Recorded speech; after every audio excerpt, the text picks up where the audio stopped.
Everybody. It's about 7 minutes after 10, so we might as well get started. I'm going to do a few quick housekeeping things. I apologize for those who made it over to GoTo first and didn't come to Zoom. We have found that Zoom is probably going to be a better tool for us as we move forward. We're going to try to set up breakout rooms in the future so that we can assign you so that like Lynn can talk with Bobby or Megan all separately, and then we can all come together about 10 minutes after and start the regular Backstage party. I appreciate everyone getting up early on a Saturday. It's early for me. I know those on the East Coast, Tracy and Jerry, it's middle of the afternoon, and I appreciate you taking your Saturday afternoon to join us.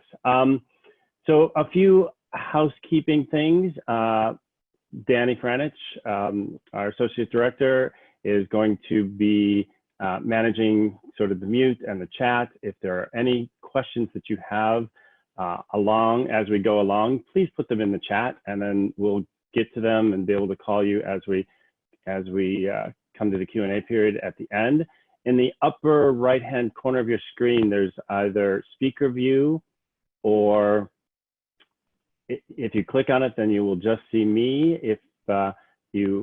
Or gallery view. Gallery view will be everybody. We'll also be using today what we call Spotlight, so that if you are on either of those, we will automatically be able to, you'll be seeing the person who is talking. So I'm going to start today with the illustrious Rob Hunt to talk a little bit about the history of Village Originals here at Village Theater. So, Rob, let me spotlight you, and away you go. Hi, everyone. Good to see your faces. I have to bounce from screen to see everybody, but it's so good to have you with us today. I'm excited to talk about Village Originals and because it's a big part of Village Theater. I was looking back over the history of Village Theater because I wanted to just give you a brief history of where it came from, what we've been doing all these years. And something that we've kind of put out of our memories is the very first thing we did in a new work, which was not a musical, it was a play with music. It was in 1979, and it was called The Story of the Charlie Man John. It was a poetic adaptation of Macbeth, starring the author. It was terrible. And we closed it after about a week and a half and quickly put together You're a Good Man, Charlie Brown. And nobody actually kind of knew the difference. And it was You're a Good Man, Charlie Brown went really well, very successful. Lots of people came, and it actually started building audiences as opposed to driving them away, because the show that we did have, the Story of Charlie Man John, would have 3 people in the audience. There were more people on stage, but it did have some music, and so that was our very first one. The next one was actually the following year when we did Beanstalk, and it was written by our founding artistic director Carl Darchuk and then David Maddox, and they worked together on it, and it was very well received, and we actually brought it back in 1983, and it sort of part of our legacy. And that was the first real musical we did. Then a few years later, we produced a show called Threads. It was a play, and Jonathan Bolt had written it. And Jonathan came and visited us when we were running Annie, and I had a lot of chats with him. It turns out he had been working on a musical about the early life of Eleanor Roosevelt. And he had a 1-hour children's version that he had developed. And we decided to move that into a full production. So a few years later, we opened that in 1987. Then we worked on a new musical of Heidi a few years later, and that was starring Anna Faris, which was exciting. She had been scout with us in To Kill a Mockingbird, and now she's very famous. She's one of our more famous actresses. And we, a couple of years later, we commissioned a show called The Book of James that we developed, and we did a developmental process. So it was sort of our early developmental process. And then we put that on stage in 1990. So we've been active in new musicals, but in 1995, after we just opened the Francis J. Gaudette Theater, Steve Tompkins and I decided, we had just brought him on board as artistic director, that we would present a series of new works at First Stage, because First Stage was there and it was empty. And so we did, and City Kid, if some of our patrons remember that one, came out of that first year. And we've been working on new musicals over at First Stage kind of ever since as a special focus.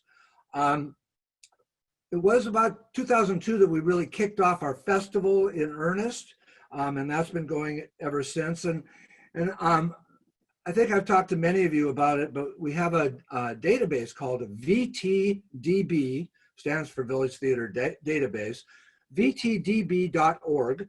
And on there, you can see every show Village Theater has done. And if you click on that show, you can go into the cast and the artistic team and everyone who's been involved in that. So that's a little bit of our history. We've been working on it and continue to do that. Brian Yorkie was actually our first associate artistic director, working with Steve on development of new musicals. And then now Brandon Ivy is our associate artistic director, and he's been doing a wonderful job shepherding the program. Thanks, Rob. Look at that. Great, hang on, need to admit somebody, but great segue there. I'm gonna put us all back on gallery view.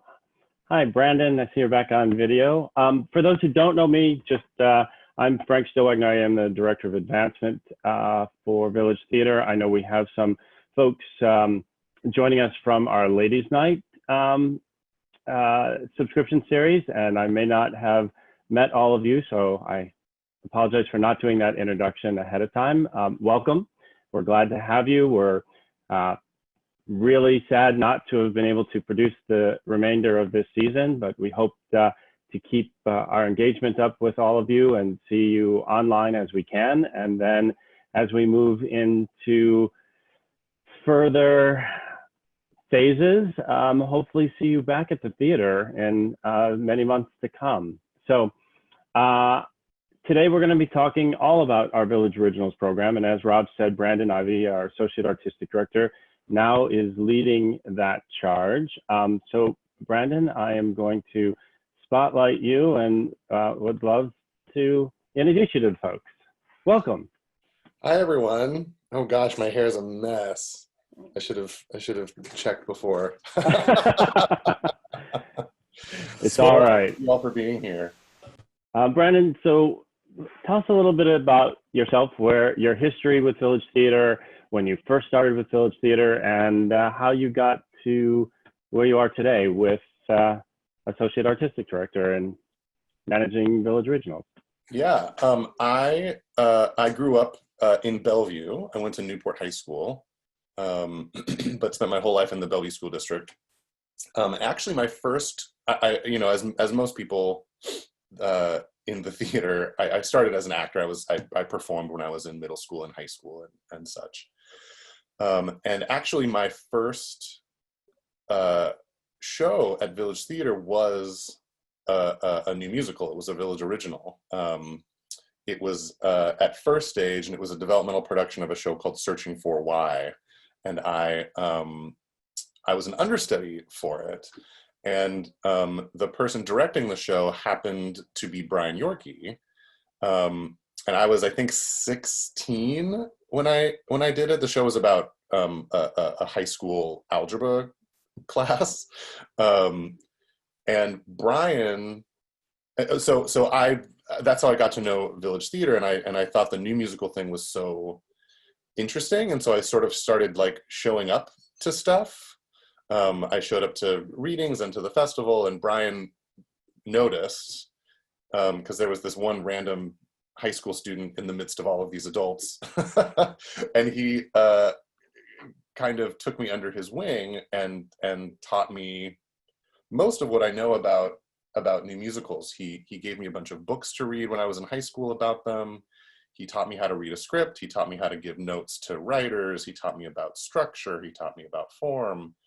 I really got kind of like a college or grad school education in late high school and then early college when Brian was still at the theater.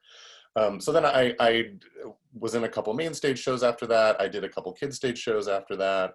I went to University of Washington. I studied drama. During that time, I assisted a lot at Village, and I was a script reader and a dramaturg and things like that. And then I finished school and started working actually at the Fifth Avenue Theater. I was the assistant to the artistic director there for 2 years. And then I actually took a 2 or 3 month hiatus to go and work with Brian Yorkey on the Broadway production of Next to Normal when I was like 24 or something, 23, 24. And then when I came back, I became the casting director at the Fifth Avenue. And then I was there for another 2 years. And then I moved to New York for about 9 years. But just as it seems to be the way with a lot of Seattle artists, as soon as you move to New York, you're all of a sudden really wanted back in Seattle. So I moved to New York, and then I think 3 months later, I got my first like really big gig back in Seattle. So I kind of immediately started flip-flopping back and forth between New York and Seattle, and I did that for about 9 years until sort of until like November-ish of this year. And I worked on a number of Broadway shows. I developed a lot of new musicals. I went and worked across the country a lot, would come back to Seattle often for shows. And then I started Village, gosh, over 3 years ago now, which seems, maybe it's almost 4 years. I think it's 4 years in July. So very close to 4 years. And for the first 3 or so years, I continued the 50-50 between here and New York, which was actually really useful for the Village Originals program because it allowed me to be in New York to go and see readings and meet writers and go to concerts and go to cabarets. And a number of the shows that have come through have been directly from me being able to like email a writer and just say, hey, do you want to get a drink or do you want to grab a cup of coffee, and just getting to know them in a more personal way rather than just having a faceless script be sent to me. And then they can invite me to, I've sat in living rooms and listened to writers read through a script for the very first time. And I've gone to concerts of theirs in the backs of bars, and getting to be sort of boots on the ground in New York has been very, very helpful. So that's sort of my path to doing what I'm doing now with Village. Great. Would you would consider yourself a kid stage kid? Yes. Yeah, I got there eventually. I didn't know about Kid Stage until I started working at Village, like as a professional actor. I did Village Originals and then I did Main Stage. I sort of did it all backwards. You normally start at Kid Stage and then sort of like and go the other way. But I kind of did it backwards somehow because I did this this Village Original, and then because I had done that, casting was like, oh, he's a young person, and I ended up being in Peter Pan on the Main Stage, and that was with a bunch of other Kid Stage kids. And so that's when I was like, oh, there's a program where like I can perform with with a bunch of people my age. And so then the summer after Peter Pan was my first Kid Stage show when I was 16 or 17. Excellent. Well, let's talk. I did a lot of kids. So once I hit 16 or 17, I then was sort of like a Kid Stage kid until I was 20, and did a lot of. The first show I ever directed was a Kid Stage show when I was 19 at First Stage. Yeah. Very good. So in the last 4 years with Village Originals, I know a lot has happened. You've started um, a lot of different programs, and some of them are at the table, the beta productions. Can you talk a little bit about those and what those have done for the program and sort of moved it forward? Yeah, I know that this group, the group that we're chatting with, is sort of like a mix of people, and so I have a feeling there's probably some people that actually don't. Some people probably know a ton about the Village Originals programs, and some people probably don't know a lot about the Village Originals programs. So for those that, I do see some faces that I see often at New Works events. So go with me as I give a little bit of an overview for those that may be less familiar. Kind of the longest term thing that we've been doing, and Rob mentioned it in his chat, is we do a festival of new musicals every summer. Which has kind of taken different forms over the years, but it's basically a weekend of readings of new musicals in development. It's ranged from 3 shows to 6 shows to 5 shows to, but it's basically like a big party for a weekend where we present shows at pretty early stages in development behind music stands. There's no staging, there's no costumes, there's no set. It's just reading the words and singing the music. And that's been going on since I think 2001. And part of why I was brought on was Rob had a pretty brilliant idea, if I do say so. Village has done what we call developmental productions in the past, but Rob sort of wanted to reinvigorate that program. And so came up with this idea of what we've called the beta series, which is a sort of small second season at First Stage of developmental productions of new musicals. And what we call, when I say developmental productions, these are shows that are not finished yet, that are still in process of being written and developed. But they are shows that need a little bit more than a reading just behind music stands. They're shows that are ready to be up on their feet, ready to be staged, ready to try some design elements. But we want to test those things out before we try to either take it to our main stage or they have a world premiere somewhere else.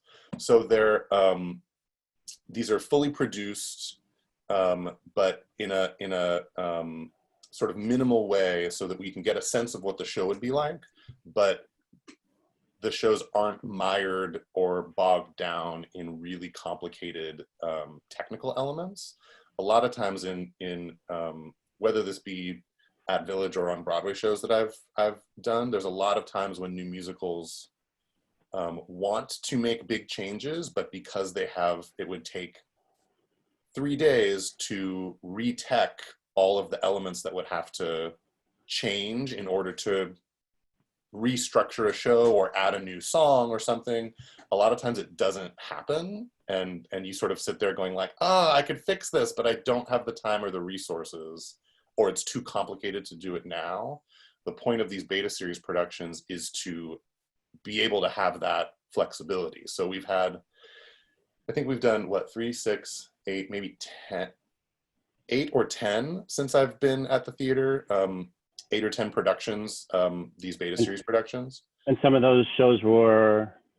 Some of them have been things that people would see on the main stage, The Noteworthy Life of Howard Barnes, String, but we've also done, we just did XY, we just did Heart Island, The Passage, Writing Kevin Taylor, Afterwards, ZM. There's many of them that we've done.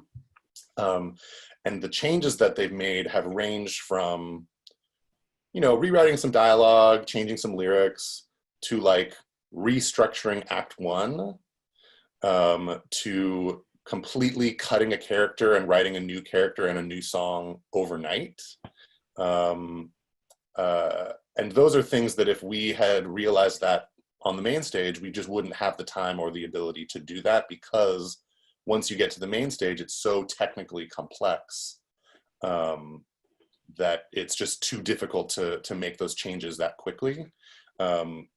So those beta series productions are really there to, I think I've explained it to some people that when you're doing a Broadway show, you have what we call previews, which is like a month of time when the show is still being worked on, and the show is being rehearsed during the day while it's performing at night. And so if you come to the first preview of a Broadway show, there's no way it's going to look like the show when it's on opening night, because it changes. They will cut songs, they'll reorchestrate things, they'll re-choreograph things, they'll restructure things. And that's kind of what the beta series gives us, because we're not a Broadway company that's spending, $20 million on one show and can afford a month's worth of previews. We're kind of turning the beta series into our preview process. And so if you come to the first performance of a beta series, it's definitely not going to look like the final performance of a beta series. And I think a lot of people get a kick out of seeing how the show develops and coming the first weekend and the second weekend. And I'll sometimes give a little insight into, like, if you came here on Wednesday, tomorrow we're making a big change. So maybe come back on Friday to see what that big change is. And it's been really exciting to have audiences go along that journey with us. So that's the beta series. Right. And I can answer more questions about that. Yep.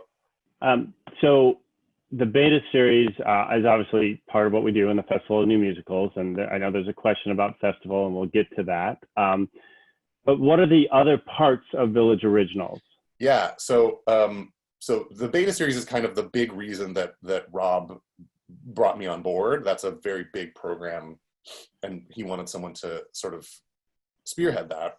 But then since then, we've also created a number of other programs that have been really, really successul, and have actually churned out some of the shows that have eventually been in our beta series. The first program that we added was, there's no like official title for it, but it's a writer's residency program where it's for shows at very early stages that aren't even at a first draft yet. Most of the writers that we work with come from New York. Some of them are from other parts of the country or the world, but most of them are New York based. And it's so hard to write when you have to deal with the rest of your life. Because it's pretty rare for a writer to only write and for that to be their only job until they are highly, highly successful in working on Broadway and in TV and film and all of that kind of stuff. So a lot of the writers that we work with have day jobs or have other responsibilities. And so this writer's residency, we basically pay them to write.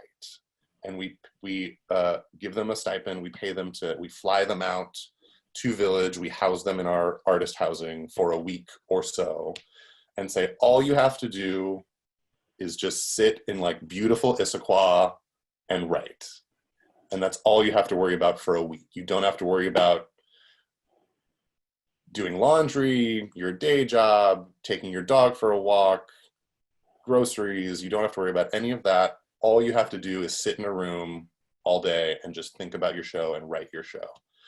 And then so they have about a week to just sit and think, and I'll check in with them every day or two to just say, hey, how you doing? What do you need?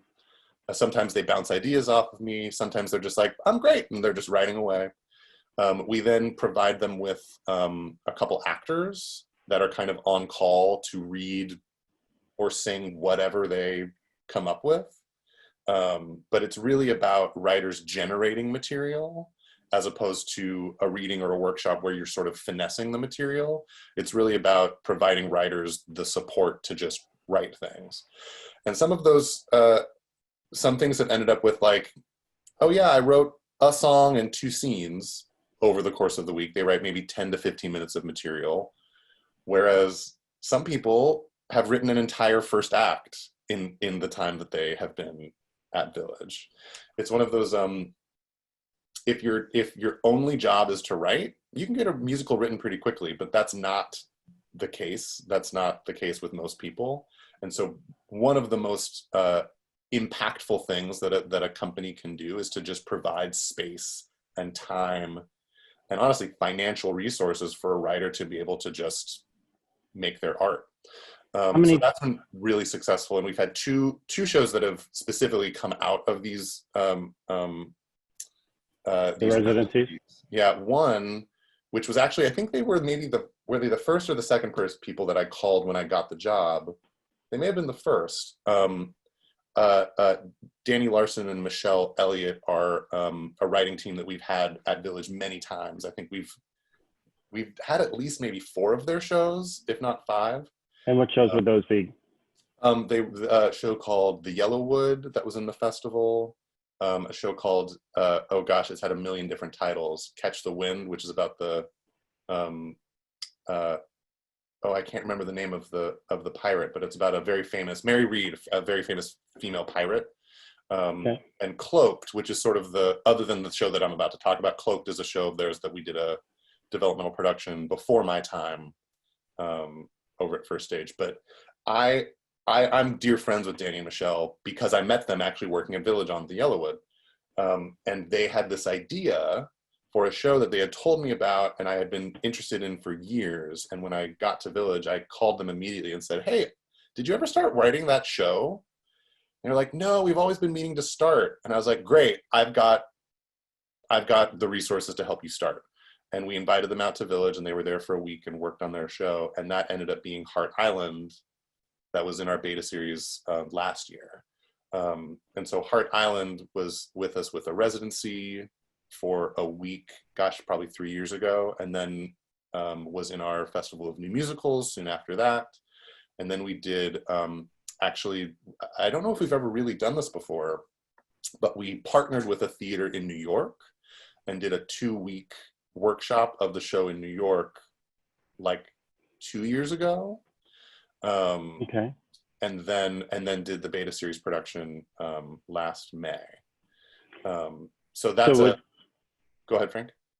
So would you, from everything you're saying, it really sounds like Village Originals isn't, the program isn't about the product, it's about the support of writers and the developing of these shows.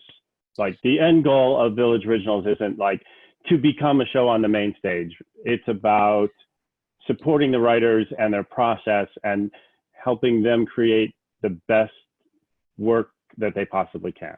Yeah, the end goal is not necessarily always a main stage production or a Broadway production or whatever. That's not necessarily the goal. And Jerry also agreed. Our artistic director Jerry Dixon also agrees with this. That it's.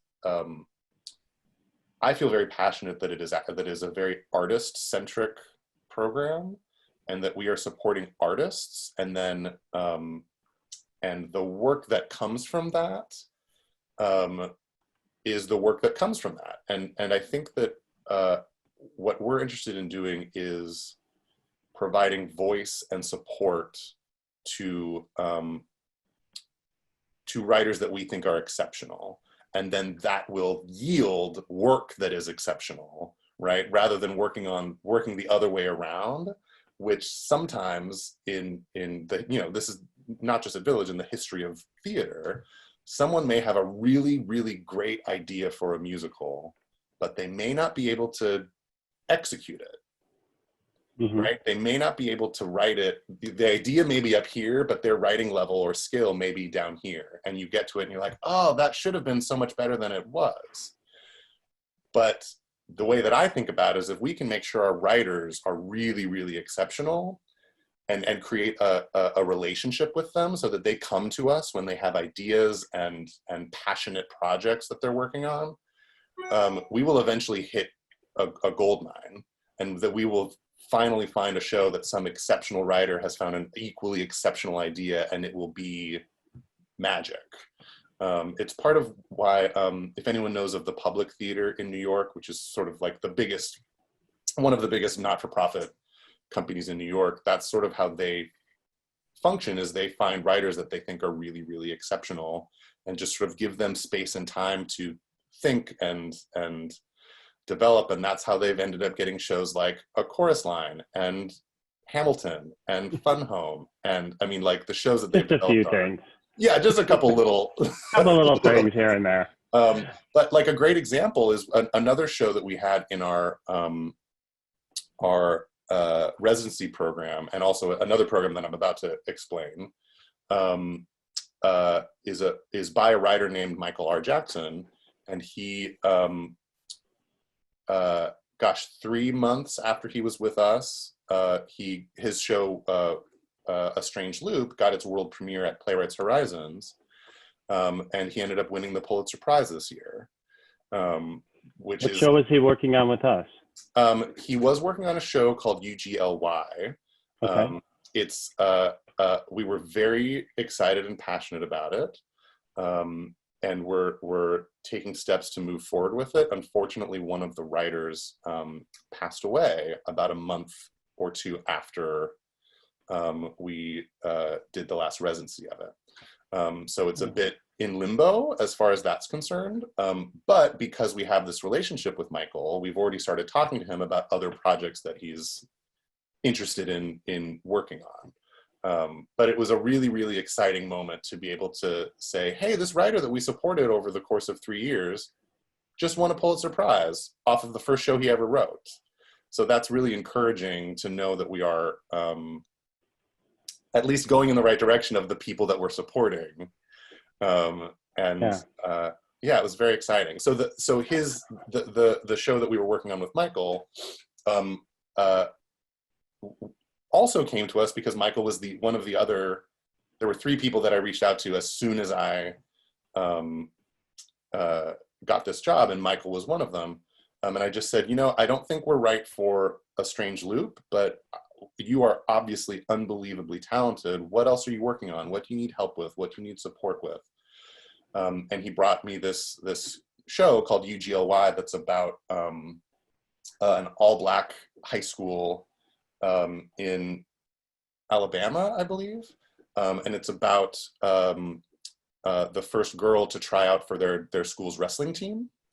And it throws the whole school and community into an uproar about gender stereotypes and equality and feminism and misogyny and it was really exciting and fun, and it's too bad that it's in limbo right now. But the program that started in was something that we called At the Table, which is a program that we did 3 years ago, where we took 6 shows that were at very, very different stages in development, but were all chosen.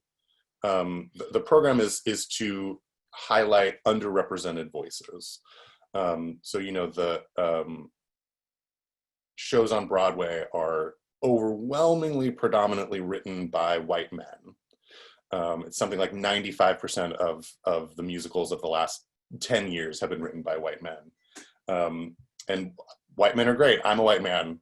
Nothing against white men, but there's got to be a way to have more representation and having the stories that are told and the people that are telling those stories look more like the world that we live in. And so this program was specifically geared towards giving voice to those underrepresented writers. And so we had 6 shows by a really, really diverse group of writers that ranged from UGLY that just needed some time and space to write and some actors to read some of the material that they were working on, to a show that hadn't written anything, and we set them up with a couple days to brainstorm what they wanted to write beyond the 2-sentence elevator pitch that they had pitched me, and also set them up with a round table of experts and community members to talk about the content of the show and where they wanted to go with it. We had one show that was called called Agent 355 that's about in the Revolutionary War, there was a spy ring called the Culper spy ring that helped win the Revolutionary War. And they know information about all of those spies except for one, that the only information they know about the spy for real is that it is highly likely that it was a female spy. And so this show took the probably 5 or 6 women that it potentially could have been and threw them together into a rock band. And they each sort of told their story individually. So it's a show that has a bunch of actor musicians in it, because everyone in the show would play guitar or bass or drums or whatever. So we had an instrumental workshop where they had 2 days of actor instrumentalists, and they just got to play through the score and try to figure out, oh, I can't play that while I say these lines, or wouldn't it be cool if I played this while I sing it, or whatever. Yeah, so that was a really exciting program that and we did all of that in New York. That was all New York based. So how many other theaters in the country are working on new musicals to the level that Village Theater is? Maybe 2. So I don't know if a lot of people know that. I mean, it's pretty yeah. amazing. Yeah, there's other companies, there's other theaters in the country that do new musicals, but not not the sheer volume that we work on, and not in the same way that we work on them. One thing that I've always been so, the artists that come through the program are so grateful, because, you know, there's a Broadway system. There's a Broadway sort of like patriarchal system of how Broadway works. And it normally, and it sort of starts with money. And it starts with Broadway producers that have the money to support shows. And if you don't have a producer that has millions and millions of dollars to help support your show kind of doesn't happen, and it's really hard to get it beyond sitting around in a living room with your friends talking about it. And so there are a few companies like Village that, while we do work with producers, we don't require producers to come to us with a show ready to go. Or with enhancement dollars. Yeah, well. so a word that I throw around a lot is enhancement money, which there are very large, very respected regional theaters who do lots of pre-Broadway shows, but it's not necessarily due to the theater company. There's a couple companies that I specifically talked to about, like, oh, we'd love to partner on shows with you and blah, blah, blah, blah, blah. And they say, oh, great, how much money comes with the show? And I sort of go, what? They go, oh, well, we won't look at a new musical unless it has $3 million of enhancement money. Wow. And that's crazy. That's so crazy. And if that big pre-Broadway new musical doesn't come with $3 million, they'll do a 2-person play. So they won't even, like, they're not even necessarily dedicated to doing new musicals unless they have some big fancy Broadway producer that comes with millions and millions of dollars of enhancement money. And it's not like, oh, we won't do that 25-person musical, we'll do this 10-person new musical. They just won't do a new musical at all. So we are one of the very, very few that, while we do work with producers, and a couple shows that we've worked on, XY and afterwards, have found producers through collaborating with Village, and we have then collaborated with those producers on certain steps of the process. It is not a requirement of ours, and that's hugely due to Rob's unfailing dedication to new musicals, and we are very unique when it comes to that. That through sort of Rob's dedication and our support from our donors and our audience, we are able to have such huge impact on these writers that come through our doors. And it's honestly, we're able to to focus on shows that we think are really, really special. Because a lot of shows, a lot of theaters rely on these millions and millions of dollars of enhancement, they're kind of at the mercy of whoever's got the money and whoever these producers are, right? So there's, I won't name any names, but there's very fancy regional theaters that have taken shows to Broadway, and they'll take one season, they'll take a Tony-winning, hugely successful show that everyone in the world wishes they were involved with, and the next year they take like a jukebox musical that is the laughing stock of Broadway, and there's no rhyme or reason other than the fact that they needed $3 million to put up a show. And so it's harder to have some kind of artistic quality control, because you're kind of left up to like whatever these Broadway producers have. So it's always finding the balance of shows that we are passionate about and that we think are moving the genre forward and our community and our society forward, with also things that can be that can have some kind of commercial success and have a life after Village. Great. One of the things I'd love to talk about is commissioning. I know it's something new for us, and I'm going to bring Rob back a little bit to talk about a project that we are currently working on. So let me get Rob into the spotlight here. Hey, Rob. Hi. Yeah, gosh, it's been maybe a couple of years ago. My stepdaughter told me about a story that she'd learned about in college at Western, about a language that was developed by women in the Hunan province of China, because men would not allow women in the 1600s, 1800s, that kind of time frame, to learn how to read and write. So they developed a simplified, somewhat simplified version of writing that they called Nushu. And that language was developed by women, for women. They would not write it down on paper, but would embroider it into their tapestries and work that they did. And they wouldn't speak it, they would sing it. And I thought, well, my goodness, what a good idea for a musical. And it deals with, the women's place and women's empowerment and all of that. It's in China, so that was exciting to me. And we had a couple of writers that we'd worked with in our New Works program for a show called Barcelona. Christine Coy Johnson and Jason Ma, Asian writers that we worked with then.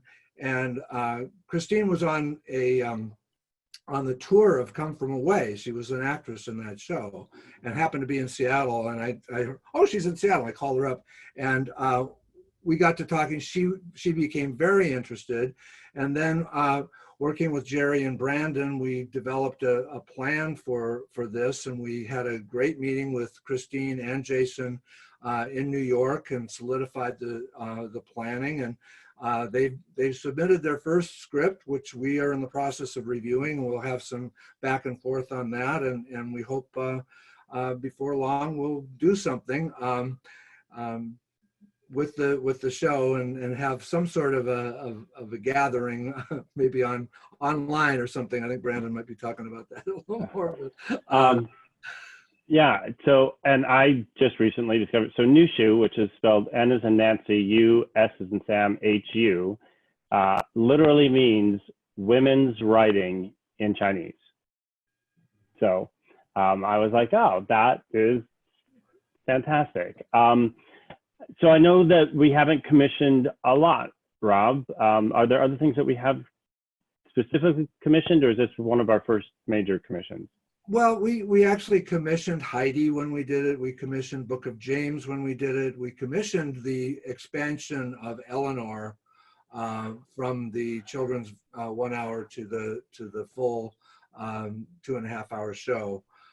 So we've done a number of commissions through the years, but it's few and far between, really. It's not our primary thing, but it is something that's always been exciting. And when we find a story that we like, and there haven't been authors that have found it yet and started writing about it and presented it to us, I find it really exciting to try to move something like that forward. Excellent. I wanted to talk a little bit. People always wonder, how does the show get to our main stage? And I wanted to bring Jerry in to sort of talk about that real quick. Let me find Jerry and all of my stuff. Jerry Speaks. You come to the front of my. Oh yes, you have to trigger it, right? Yeah. Trigger the spotlight. Yes. Is that helping you? No, that's yes, not helping. Thank you, sir. There we go. You are now spotlighted. Good. Oh, great. Hi, Jerry. Welcome. I'm so happy to be here. Thank you, and welcome everyone. There are a variety of ways, and I hope that Brandon will open his mic and piggyback with me on this. But because of the developmental process, there are a lot of determinations that whether the show is ready or whether the show is ready to go into another direction rather than main stage. So the pipeline is not necessarily a direct from the residency to at the table to then reading, beta, main stage. That's not necessarily the process. It has happened. But like Brandon said about writers having a great idea and then sort of their skills being not able to sort of rise to that great idea, the process actually shows you that.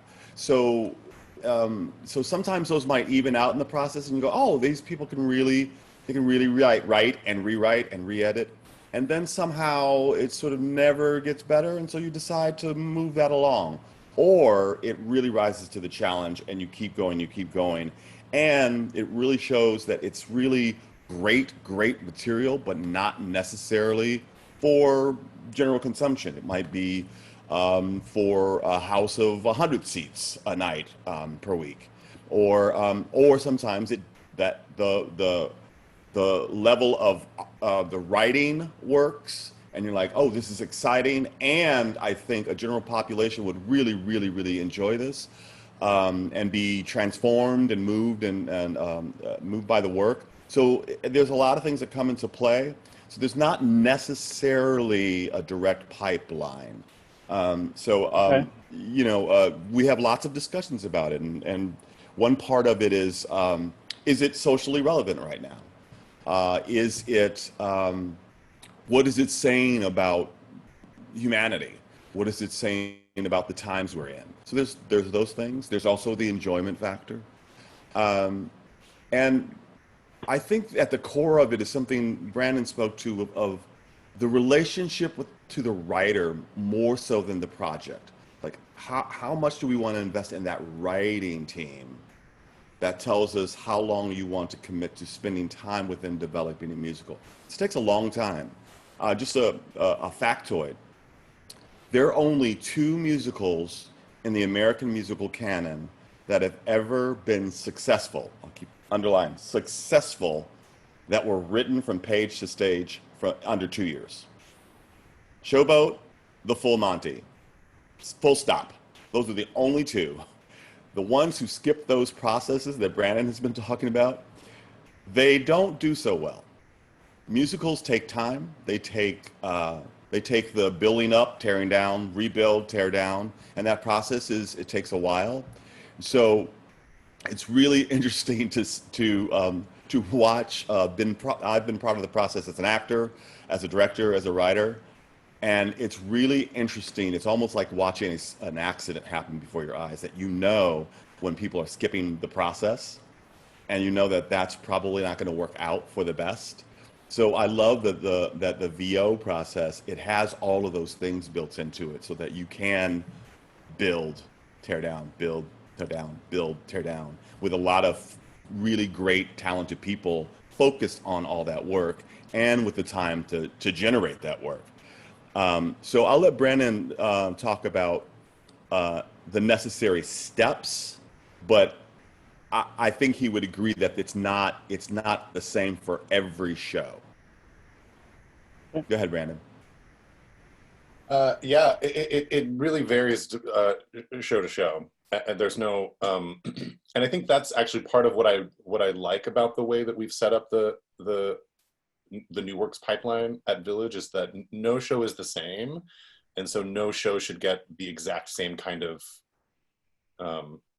developmental process.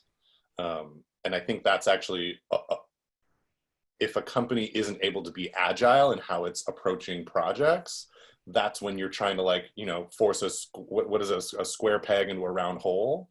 If you just find a square hole to put that square peg in, it'll be a lot easier, right? So some shows that when they come across our desk, some shows are brand new and haven't ever seen the light of day or pen to paper, like a Heart Island or a Homefront. And some shows like Hansel and Gretel and Heidi and Gunther, which we're all very sad we couldn't get to do, had a lot of development before we got to it, and so it didn't necessarily need a developmental production. We found some other steps in the meantime for how it works. So it's a And also, Brandon and I have recognized that some shows in the development process, they can show themselves to be so wonderful, like in a reading behind music stands, and like you can be blown away by them. And then they take that next step and something's missing or something didn't quite get there. And they take that next step and it actually goes backwards, which is really horrible for you because, like, oh, I love that musical. But it does happen. It does happen where it's like you really, really fall in love with it and it just doesn't. I was a part of a musical called Over and Over, written by Kander and Ebb, and it was a version of, it was based on Thornton Wilder's The Skin of Our Teeth. And I saw it once before I was involved with it. I went, oh, this is amazing. I saw it again, thought it was amazing. And then I became part of it for 3 iterations, and every iteration, maybe it was me joining the group, but it got worse and worse and worse until they just finally just said, well, we can just stop this process now. And also the converse has happened where you're like, oh, I don't know about this reading, and then you see the next one and it's taken a giant leap forward because somebody did the work. Yeah, there's actually, without naming shows, there's actually shows that Jerry and I have identified that are like, oh, this has so much potential for Village. We cannot do this in front of people. Yeah. because it will give us the wrong sense of where it is in the process. Mm-hmm. There's certain shows and styles of shows and types of music that feel so good to have sung at you from behind music stands. And it's so easy to get caught up in rapturous applause and standing ovations at readings and things like that, where there's a couple shows that Jerry and I specifically have been like, if we do this at festival, the audience will love it, they will stand up, and then the writers won't think they have any work to do. Yes. and then we're really in a pickle because we think this show has potential and could be really good, but because we put it into a part of the process that we don't think it's ready for, it will then sort of like hit its max capacity for reasons other than the writers are talented or the show has potential, right? Yeah. It's really hard to retrain, especially if you get a project not at its infancy, but you sort of get it midway through, where a writer or a writing team will do that same thing that Brandon's talking about, where the audience will just love the reading, and they'll keep saying to you before you come on board, by the way, you who think you know everything about my musical, this got a standing ovation, or this one always worked, or this line always killed, this always got a laugh, and you have to just teach them to start from scratch if you're putting together a new team. That, yes, something that can work in a studio behind stands doesn't necessarily work once you get beyond. Jerry, a message came up, and since I have you spotlighted here, it says, how many changes were made in Act 2 of Hansel and Gretel and Heidi and Gunther that we haven't seen yet? Or how many changes in Act 1 that we haven't seen yet? I'll do Act Two first. If you saw Sunday's show, there were a few staging changes, but not necessarily a lot of writing changes. One song was dropped, I believe, the Catch That Finger, but then actually reinstituted as a curtain call and then taken out altogether. So that was the Act Two change. Not Okay. really a lot of the story and character. One of the things that did change in Act Two was and Kevin is on this in this party. A lot of the sort of shifting the lens as far as the Cremelda character, the writers thought they wanted it one way and then went another way. So Kevin had to do a lot of heavy lifting in a short amount of time to sort of turn around what the writers' ideas were in Act Two for Cremelda. And can you Yeah. talk about that?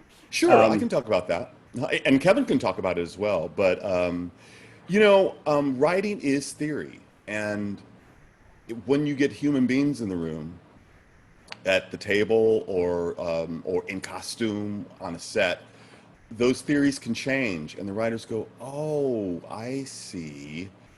I should have made them either, darker or lighter or funnier or more broody."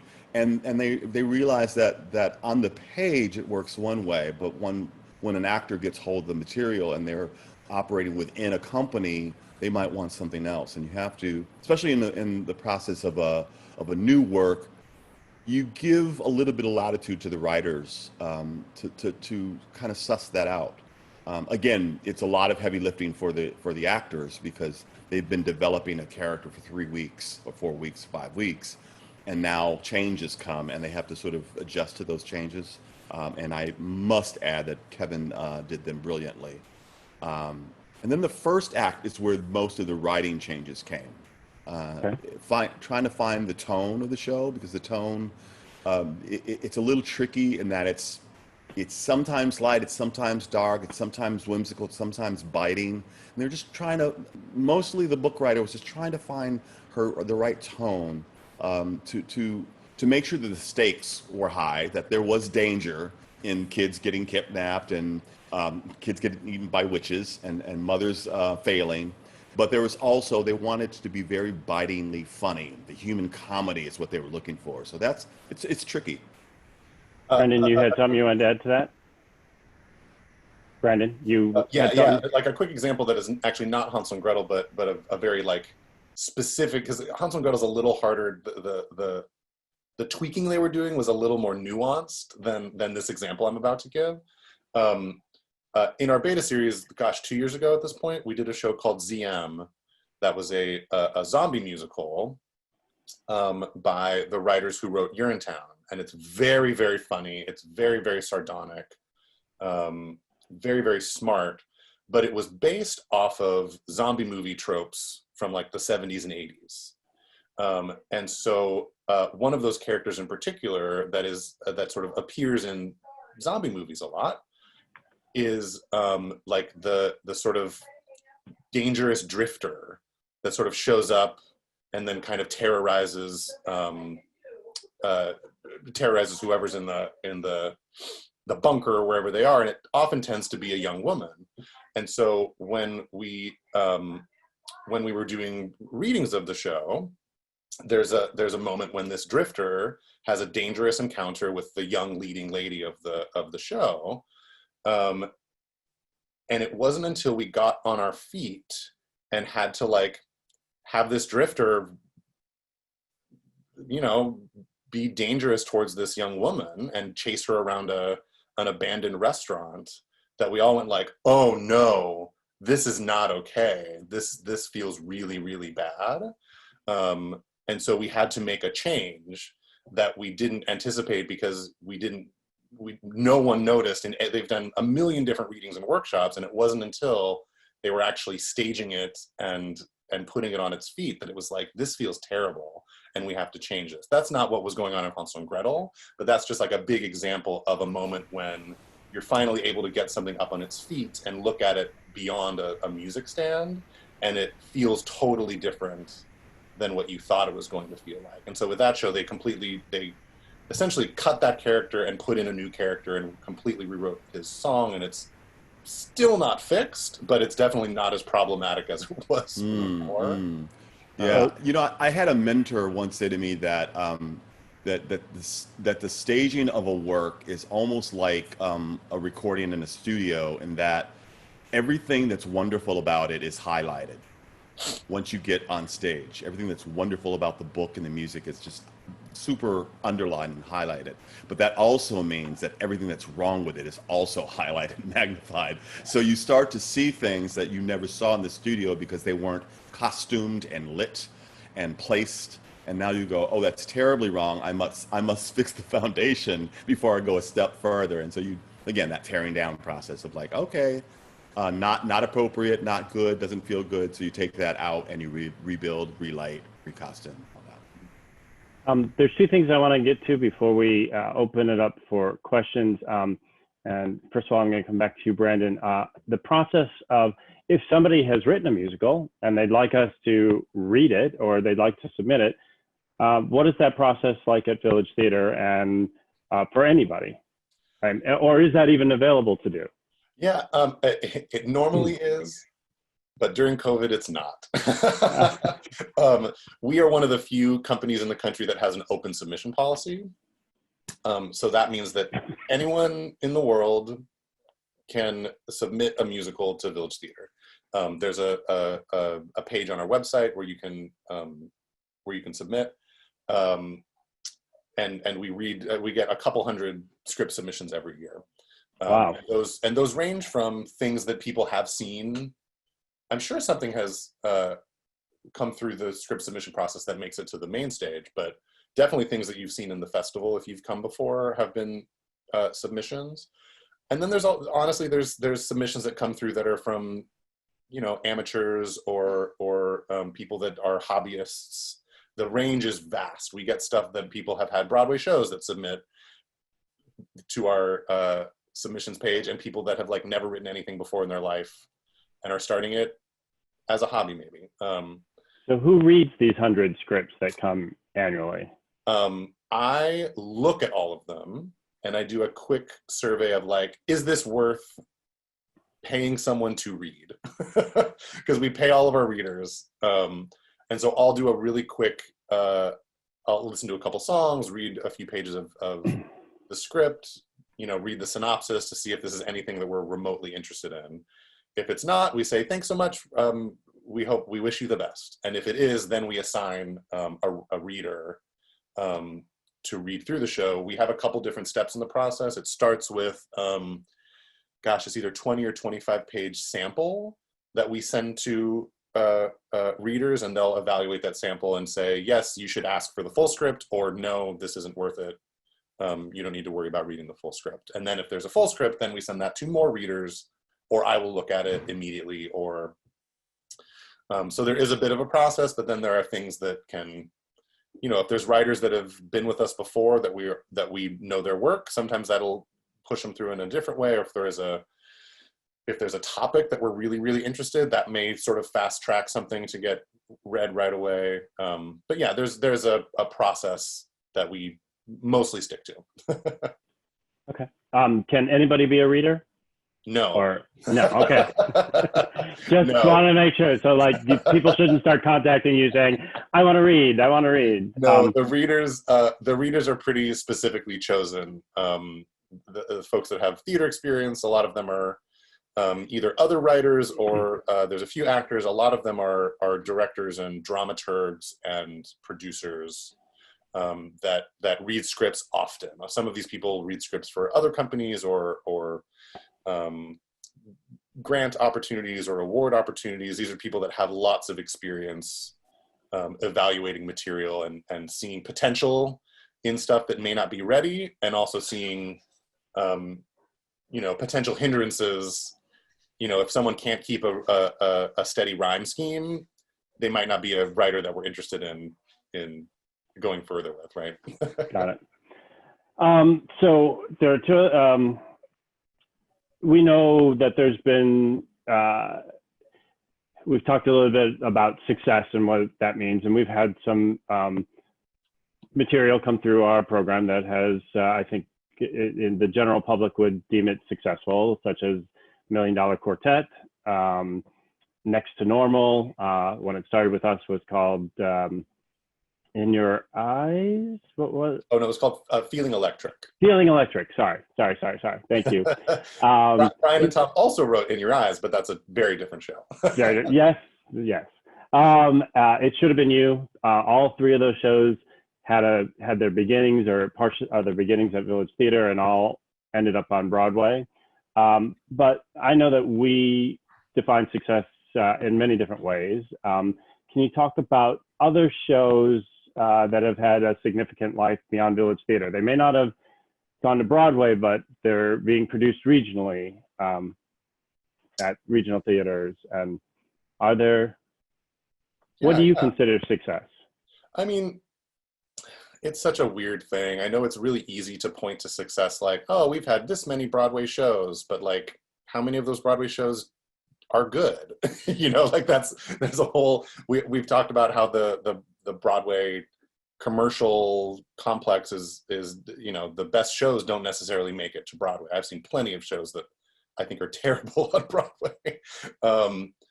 So I don't know, like, I think a huge part of the success is just if our audiences like it and if our audiences enjoy it. I think I don't want to ignore our audience in favor of some other audience somewhere else to hope that someone else likes it. So there's definitely something of like being true to our own community and our own family here at Village. But yeah, there's plenty of shows that have had a life beyond us. There's a show that we did a festival reading and a developmental production of called Lizzie. That's a rock musical adaptation of the Lizzie Borden story of the woman that what's the rhyme? It's like Lizzie Borden had an axe, gave her mother 40 whacks. Gave her father 40 more. Yeah, there you go. Has been hugely successful regionally and around the world, and has a cast recording, and it gets productions all over the place all the time. The Noteworthy Life of Howard Barnes released a cast recording. You could go and listen to that on Spotify or iTunes or any place like that, and is sort of, what's exciting is we're kind of in the middle of a number of shows. I can't talk a lot about them because it's some of it's private information, but a number of the shows that we have had in the program the last couple years are having some behind the scenes excitement happening for them that hopefully soon there will be some future life for some of those shows. Before COVID happened, XY that we just did in February is getting its world premiere with Seattle Repertory Theater. Was supposed to happen in January, I believe. But I don't know what's happening with it now. I'm sort of assuming it's still happening, but maybe at a later date. And there's a couple other shows that I get emails or calls from producers that are like, "Hey, I heard great things about this show or that show," or and so I've been doing a lot of like connecting shows to other producers and other theaters. But it takes a long time. Yeah. I mean, there's other shows in the past that have had great success. I mean, Making Tracks had a tour to Asia and had productions in San Jose. Wedding Banquet toured to Asia after it was with us. There's a number of shows. Desperate Measures, which was a show we did at our festival a couple years ago, just had a very successful off-Broadway run and won the Drama Desk Award for Best Musical, and there's a cast recording for that. At this point, we've touched so many shows that I can't really keep track of what all of them have done. It's going to be a full-time job for somebody to start tracing the 175 plus shows that we have worked on in a more extensive way. So I know some people have asked about the Festival of New Musicals, and I'll be happy to answer it on behalf of the organization right now. Just letting folks know that we will not be having a festival in August, but Brandon and Jerry and Rob are working on a whole plan for Village Originals for next season in this era of COVID and what that might look like. You can give a little bit of a sense of what you're looking at, Brandon? Yeah, I mean, we had already planned like something like half the festival was already confirmed by the time all this COVID stuff happened. So I had to, make the very sad calls to the couple teams that we had already confirmed to say, we still love your show and we're still interested, but we just have to figure out how to do it because we can't do it in this festival this summer. So trying to figure out how to digitally support these projects over the next year and to not just sort of like stop completely. The New Works program is in a different position than our main stage programming in that it's a lot easier and more flexible to do something like via Zoom or digitally. So we actually will be able to continue to do some new work development during this time, even when our main stage may not be able to, which is great. But we've got a number of different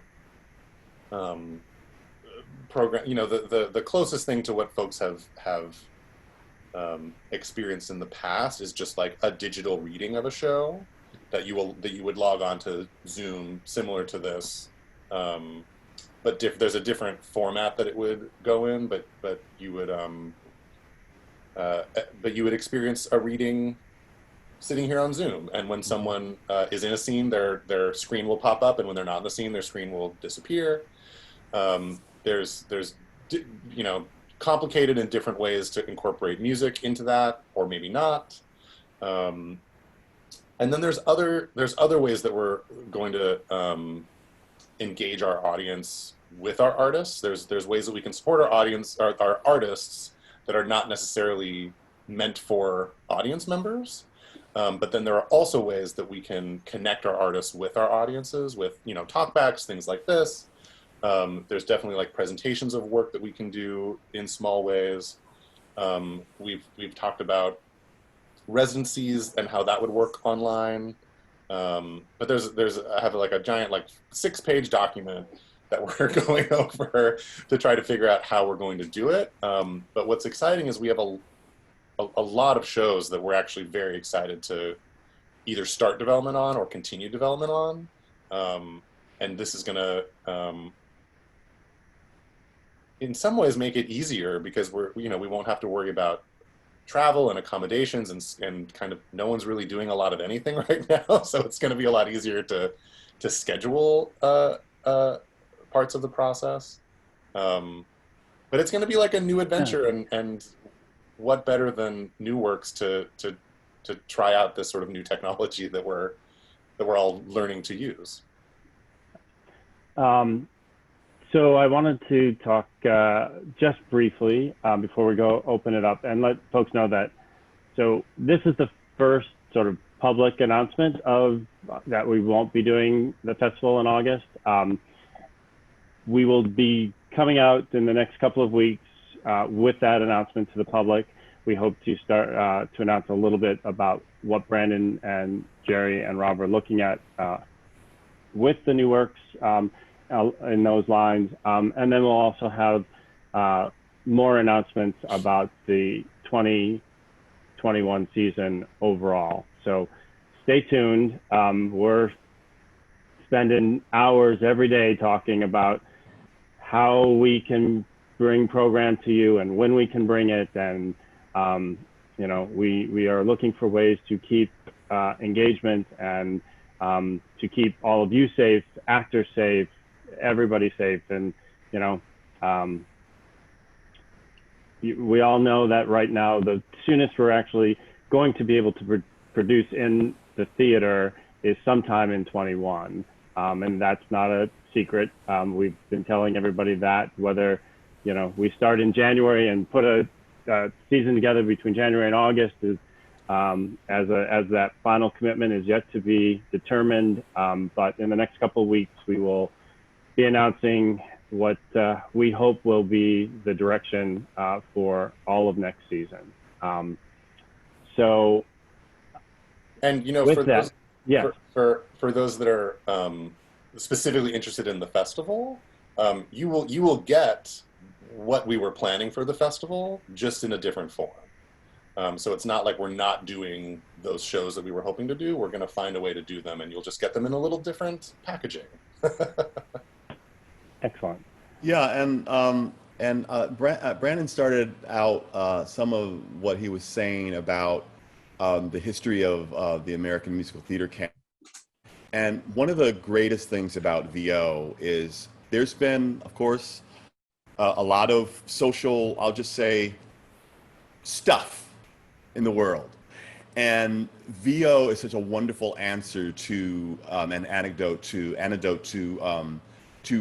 broadening and expanding that American musical theater canon to include underheard voices, themes that we think we can't deal with, and then look, there's a next to normal dealing with mental illness, or there's a fun home dealing with family and crisis. So it's such a wonderful program in that it's not, we don't have to revise the old stuff. We create something new, and I think that's one of the most powerful things about the entire program. Thanks, Jerry. Yeah. Questions. Tracy, were you monitoring, or was it Danny? It was Tracy. I was, yes. I Just a couple. I saw Hi, one Tracy. that was asking Yeah. about the. Sorry, which one? I saw one from Tony, Kathy, Lauren Wise about Oh, yeah. what I meant when I said cabarets and concerts in New York, of when I go to that.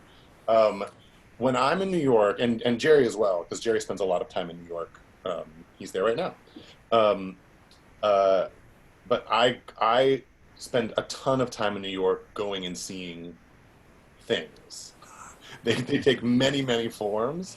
They're mostly new musicals, but the things that I see are also in different forms. So I've been to lots and lots of readings that are very similar to what we do in our festival.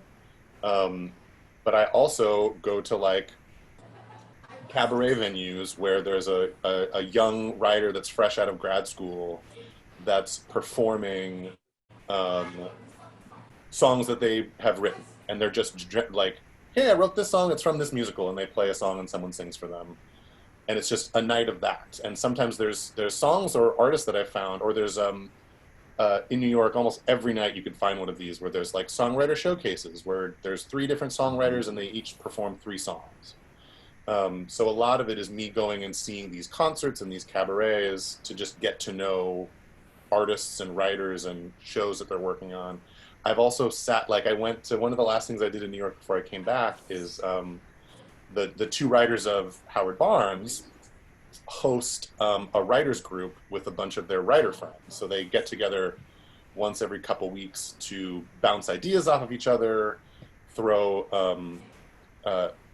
songs up and say, hey, I just wrote this song, what do you think? Or I wrote this scene, let's read it together, what do we think? And they kind of get feedback from each other. And I got invited to go to one of these. So I went to some random apartment in Brooklyn and sat in this living room with like 12 other writers where they all just went, great, I wrote this last night, and just played a song or read a scene.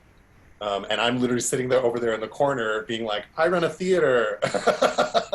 And like one of those songs I chose and brought to, we do a New Works concert every year. And I got the email address of the writer. I was like, hey, I heard this song. Remember when we were in that Brooklyn apartment a month or 2 ago? Like, I loved that song. Can I perform it in a concert at Village? Or where's the rest of the show? Is there a rest of the show? The Homefront is a perfect example of, I'm friends with the writer just through, I had always admired his work and took him to drinks a couple times to just get to know him. And then actually on Facebook, he had a concert at a venue in New York that was just a bunch of his songs.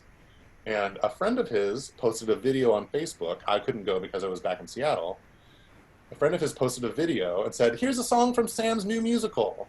And it was the opening number of The Homefront. And I watched it like 30 times in a row, and I was obsessed with it. And so I emailed Sam and just said, hey, where's the rest of this show?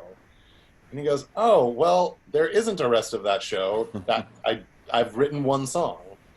And I went, great, come to Village and start working on that show. And I wouldn't have known about that show if he hadn't have done that concert, and I hadn't had a friend at the concert who had then posted it on Facebook.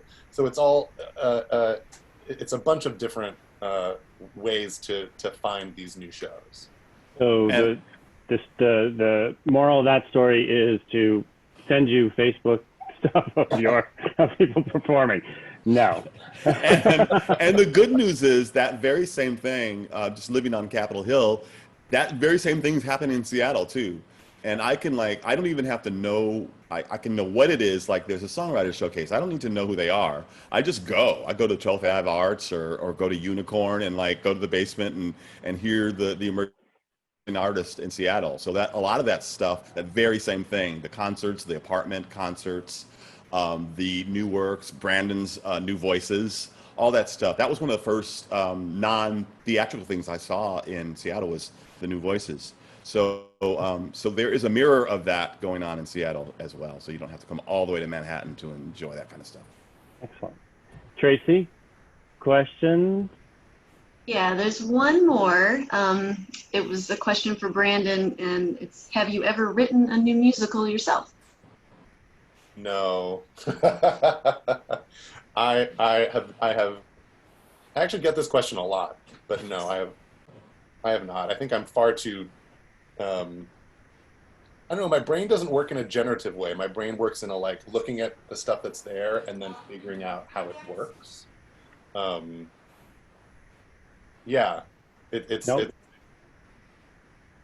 no. No.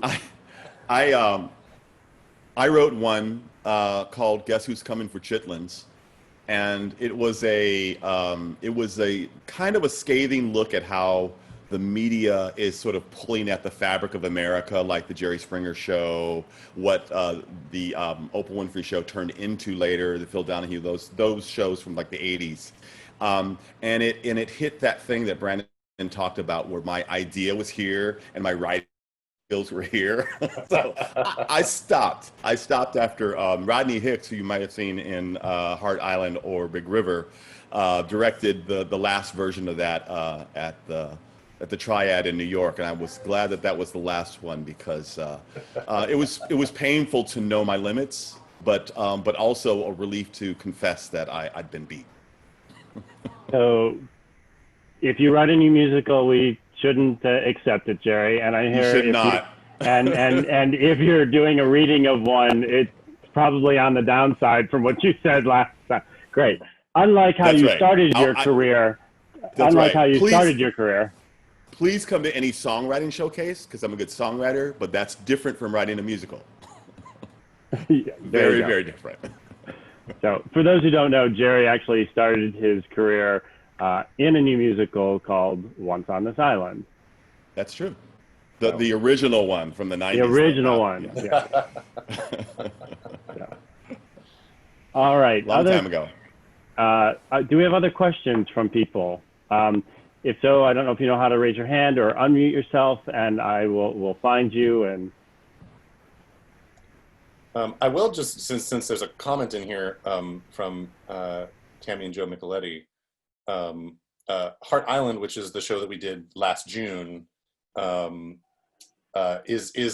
focuses on the place Hart Island, which is New York's biggest public burial ground, and it's a fascinating history of this island.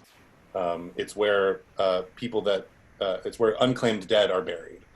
So homeless people, people without family, undocumented immigrants, stillborn children, and they're buried in these unmarked mass graves.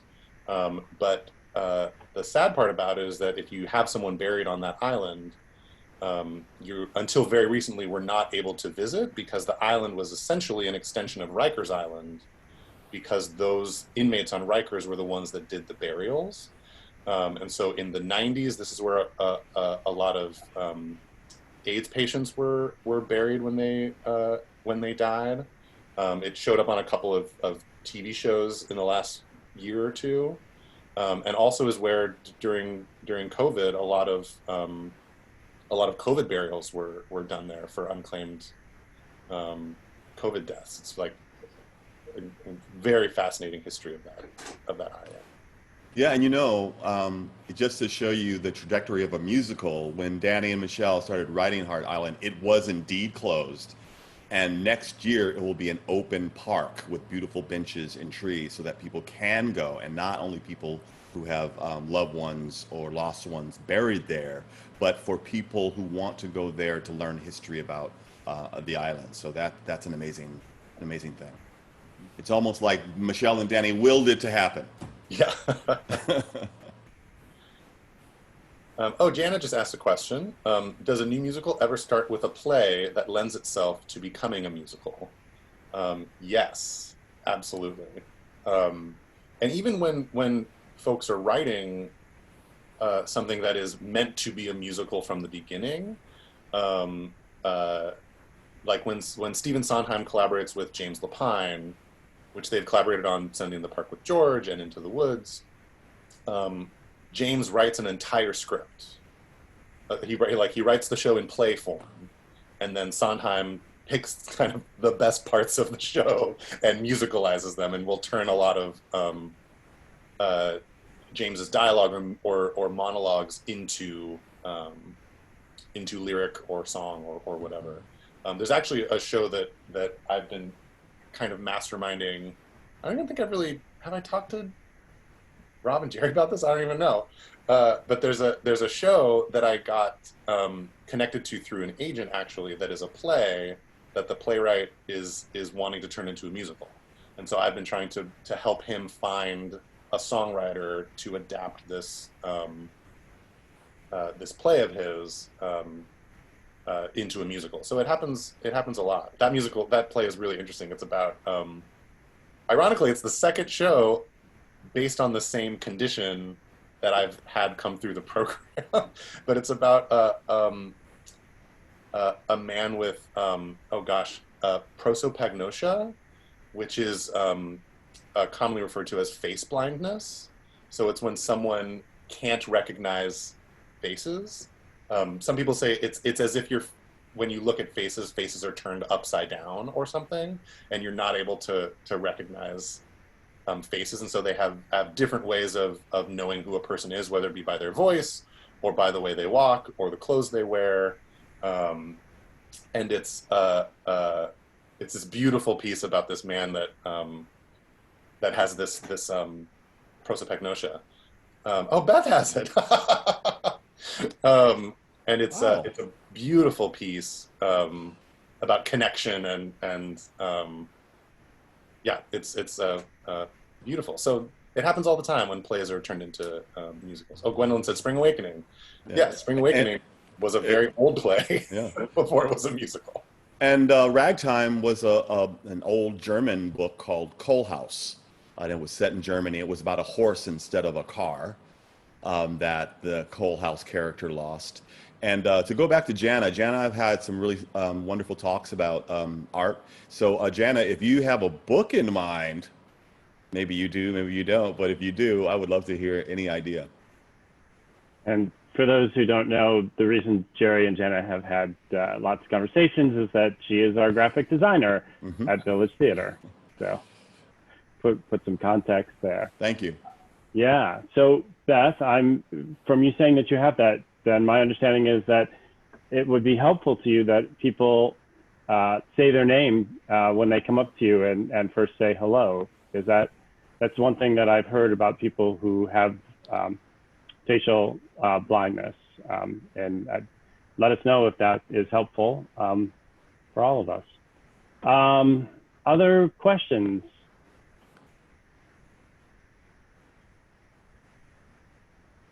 You are welcome to unmute yourself if you'd like to ask.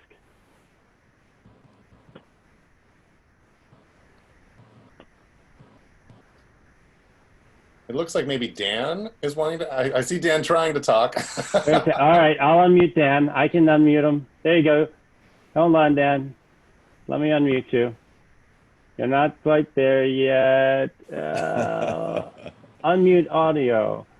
Oh, you must have it muted on your computer, Dan, because I can't unmute you here. So you might want to check your I'm sorry. Anybody else? Well, Dan is taking.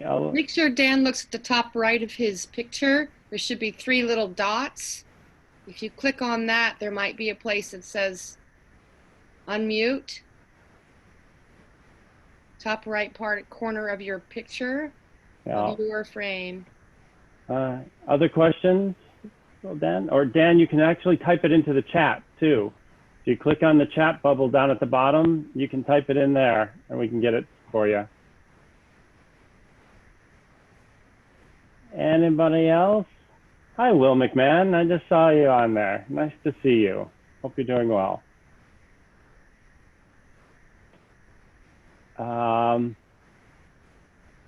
Great. Brandon, is there anything else that you'd like to?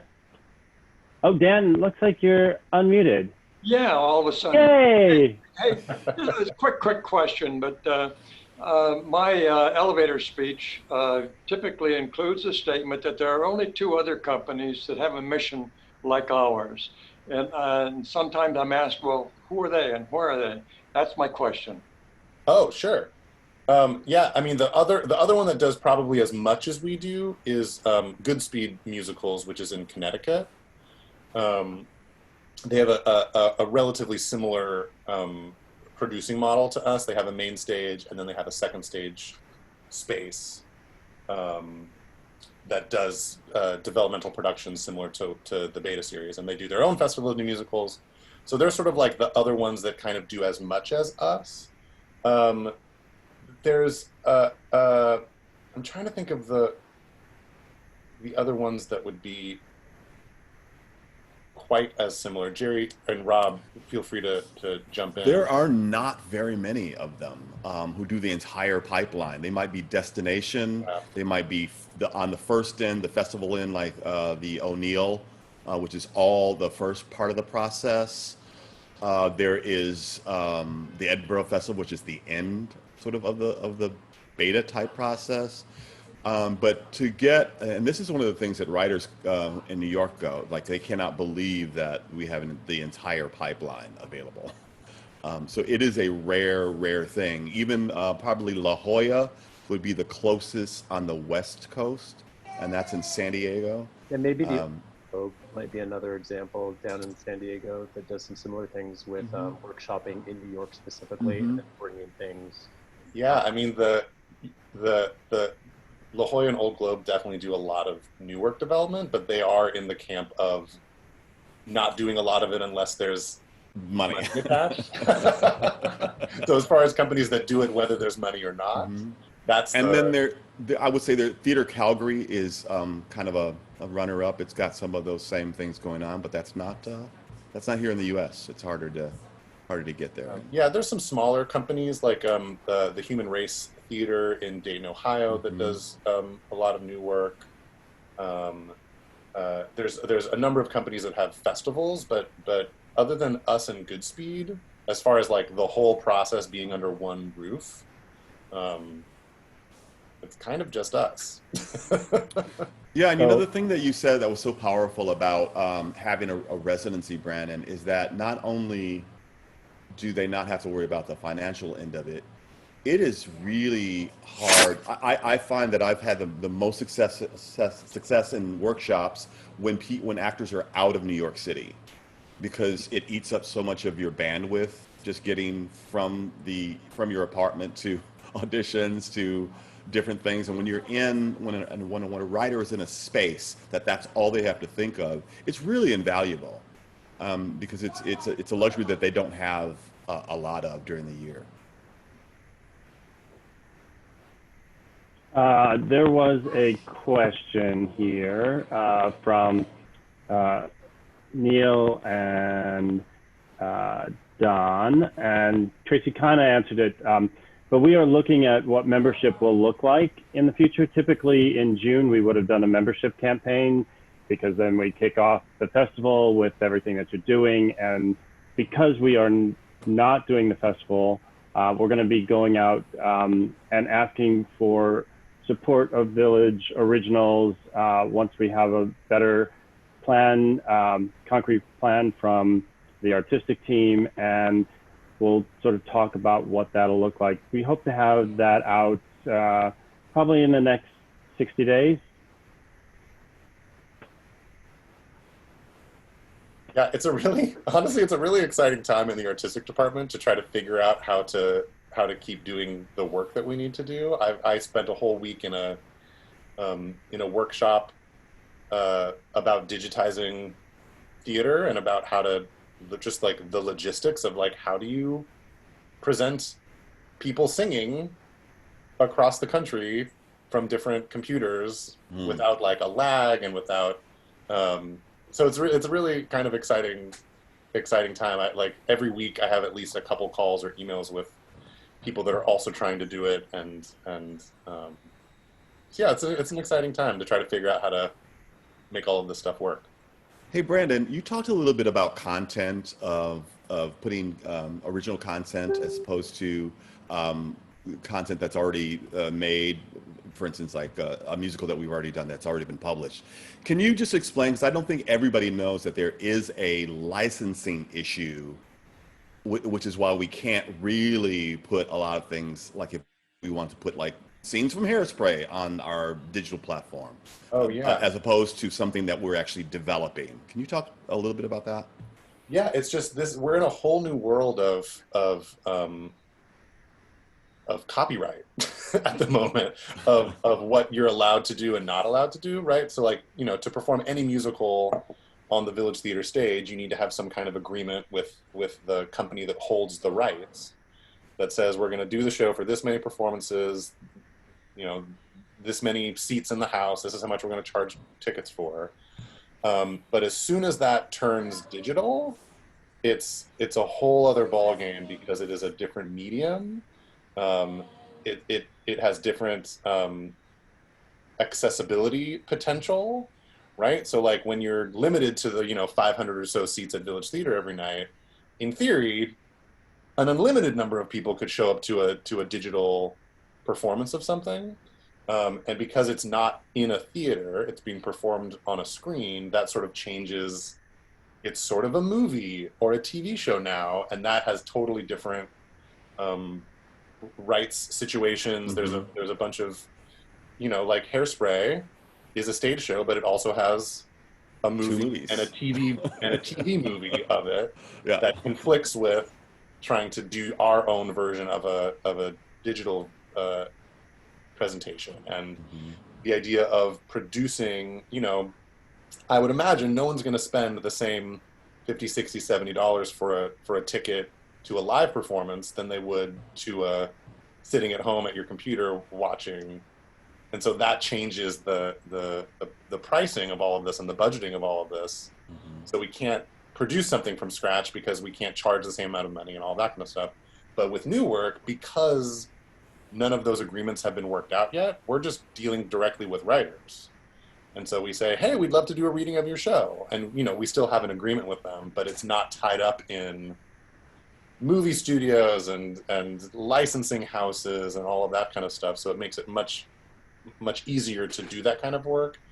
And we just it doesn't have the same kind of production values. It doesn't cost the same amount of money to produce a reading than it does to produce a full show. Thanks.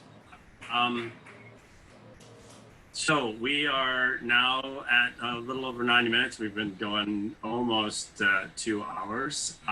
It's fun. It is fun, and it's been great. I want to be respectful of other people's time. So I want to thank you, Brandon, Jerry, Rob, for taking your time today to talk about the New Works program and Village Originals. And one thing that we didn't get to mention that I'd like to just bring up is that the Village Originals program has sort of permeated our youth ed program now as well, with Backstage Originals, with the kids working on working with writing mentors and creating their own shows, and that is happening in both of our locations. So, and that's very exciting. I know, Brandon, you're starting to get more involved with that as well, with ADA for youth education along those lines. anything else? Anybody? I won't cut anybody off. We won't. I won't end the meeting and, you know, kick everybody out. We'll hang out if you have other questions or want to say something. But I want to thank everybody for joining us. Wouldn't be a backstage party without a bow tie, right? Yeah. Hey, I wanna say thanks to everyone, and especially thanks to the folks that this might be your first New Works moment with us. It's great to see all of the New Works people that have been with us in the past, whether you have your video on or not. But it's great to, like, someone mentioned in the chat, like, thanks for inviting the Ladies Night crew. So thanks for the folks that have not been joining us previously, and I hope this was informational and enjoyable, and I hope we get to see you again with the New Works. Yeah. If you want to find out more about the New Works, please go online.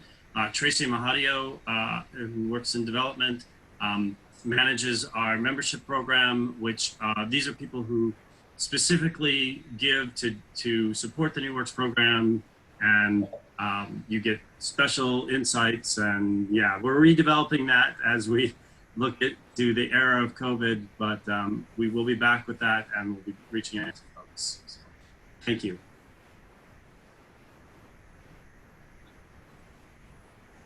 All right, everybody. Have a great afternoon. We will plan one of these again in the coming months, we promise. Thanks so much. Thank you. Thanks, everybody. Bye. Real privilege to have the insight we've gotten. Thanks, Dan. Thank you. Bye, Tammy and Joe. Bye-bye. Go out on the beach. Are you still, Sandy and Matt, are you still? Yes. in Hawaii? Yes, we fly home Friday. Well, you should just stay. Hey, It's tempting. it's very tempting. There's like 0 COVID cases on Maui. Yeah, you should Stay. stay Can in you? Maui. Can you stay? Our kids are showing up from Colorado 2 days after we get home. Oh, okay. Oh. So that'll be See people. It seems like you guys didn't need to do the virtual background. You could have just, you know, used the real one. Just wanted to rub it in. We're doing some fixes in our condo, so we don't want you to have to see our mess. Oh. So I know our new marketing lead is going to be creating some virtual backgrounds that are Village Theater specific, so that as we continue doing and utilize them. So you have to have Manhattan behind you, Gwen. I mean, where our heart is, right? Not my heart. Village Theater, right? That's Village true. is where my heart Right. I mean, yeah, but I didn't have that already preloaded. Yes. And Eileen's out on the beach there on the, where are you today, Eileen? I forget. You're out on the peninsula, right? Oh, that's right. You can't talk. But hers is not virtual. She's legit. No. there. She's legit. She's on her iPhone. So. Great job, Frank. That was very enjoyable. Very, very enjoyable. Thank Thanks you, everybody who Matt. helped put it together. Yeah. Yeah, it's an amazing program, and we need to be talking about it more and more. So I love the fact that, and Kevin had brought this up, and we put it into the notes, that like that month that Broadway shows are in previews is really very much like our beta series. So we're giving people the opportunity to really tear apart their shows and work on them in really in-depth ways. And sometimes it's a lot easier for them to do it in a beta show, because they don't have to worry about reteching and like, hey, let's re-choreograph the entire show. Sure. Kevin, did you want to say anything about I'm sorry, I should have given you the opportunity to talk about Hansel and Gretel and Heidi and Gunther. I mean, it was a good experience. I mean, the only thing that I think it was touched on by a bunch of people in a roundabout way, but you know, they talked about these character choices that change, and you know, if something's working, sometimes that's enough during the process. But that's why the beta series to me is like the most unique thing in many ways. Village Theater does amazing work, but for me as an actor and coming from that background, why I was drawn to work for the organization in an administrative capacity is that I've never experienced an organization that really does something like the beta series and what Village Originals does.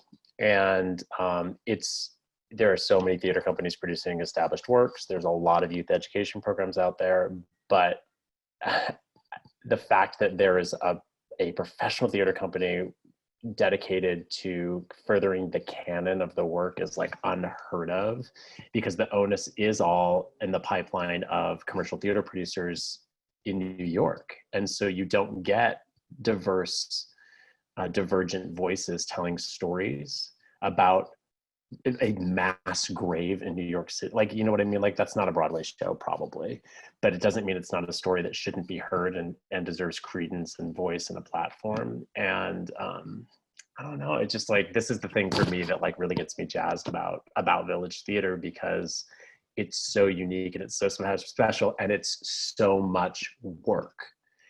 And I think that's the part that just, we don't shy, as an organization, you don't shy away from the thing just because it's hard. And that speaks a lot to the organization's heart and commitment to its mission. And so to me, it's like the proof is in the pudding and in the work. And it's like, yeah, we can do a bunch of productions of My Fair Lady and sell probably a bunch of tickets, and that would be fine. And then we, you know, but ultimately we're not helping the art form. So this is really the way that Village Theater furthers the survival of the art form and it being relevant to new theater goers and inspiring those audiences. So for me, you know, Hansel and Gretel was wonderful and that's great, but like, and so was my experience on the beta stage and in festival. And the fact that this all exists in one location is just, it's unbelievable to me. Like, I've had all those experiences independently in my career as a performer in New York, but never under the auspices of one non-for-profit organization. Like, it's really, we should be shouting it from the rooftops. Hey, Rob, Gary Yang put into he's wondering what has happened with the proper place after main stage. There haven't been other productions of note yet. There've been some additional work and readings, but not major productions yet. We hope to see that one because it was a very fun show. I think they just did an actor. I know this because of an actor friend of mine in New York that just did it, but they did like a virtual concert that featured a couple of the songs of it like about less than a month ago, which is cool. So yeah. It's funny that you see it on our stage, and you know, we're in the theater where we're hyper connected, you know, between the coasts, but things will pop up and I'll be like, oh yeah, from Village, right? So it is kind of amazing how these things, you know, have a tendency to repopulate your consciousness.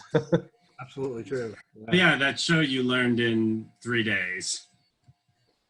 People who don't know, Kevin learned the show in 3 days because the role that he did was premiered by somebody else in like at opening, and then he went on the day after opening because the actor had torn his Achilles heel, and then came in and did the last week in Everett, Kevin? He did last 2 weeks. Yeah. Last 2 weeks in Everett. Yeah. Didn't that same actor write Kuba Moore? Yes. Okay. Yeah. James Sasser. Great. Well, great. Good to see everyone. Thanks so much for coming. Thanks, Rob. See you next time. Stay safe, everybody. See you on Monday.